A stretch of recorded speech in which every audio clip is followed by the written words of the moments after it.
Most of the missions that I've done have been in places where a lot of people you couldn't help, and you have to get used to that. You know, you can't expect to turn up in some country where there's a lot of problems and be able to address the needs of the majority of people.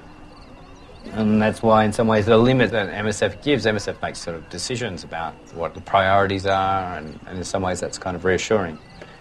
But it's really hard to swallow the first time you go out.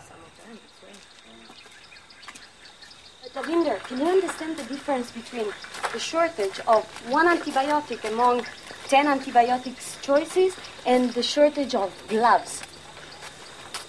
When were gloves this invented? Is a medical. When were gloves invented? What does that mean? Oh, it means people, you can practice without gloves. Sure, you can practice without gloves, and you can take a lot of diseases without gloves. When we think of heroes, we usually think of people who risk their lives to save others in moments of bravery. This generally includes people like policemen, firemen, and your occasional Sully Sullenberger, or the guy who jumped off the subway platform to save the dude who fell onto the tracks. But there's an organization of thousands of people who risk their lives in some of the world's most serious crises and dangerous war zones every day, saving hundreds of thousands, if not millions of lives a year under the most difficult conditions.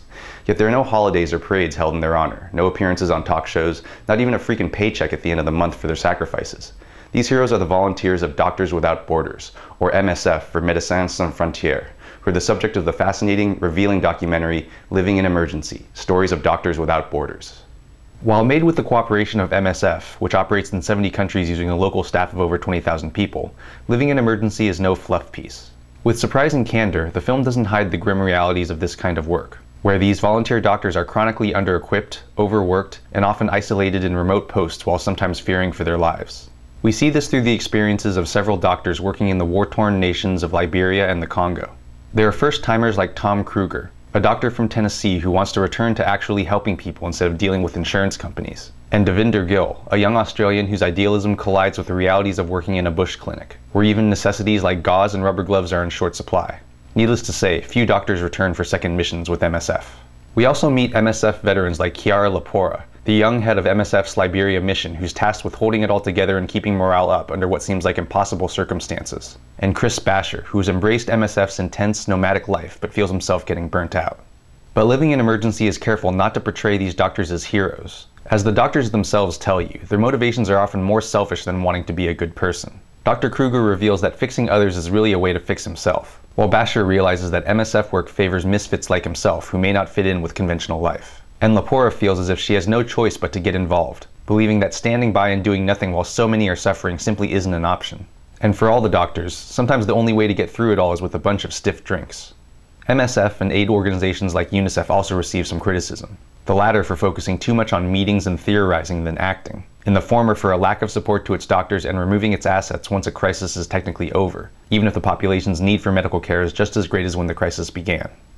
In America, we've become fond of calling everyone who serves in the military a hero, even if they're fighting in dumbass, pointless, counterproductive wars like the ones in Iraq and Afghanistan.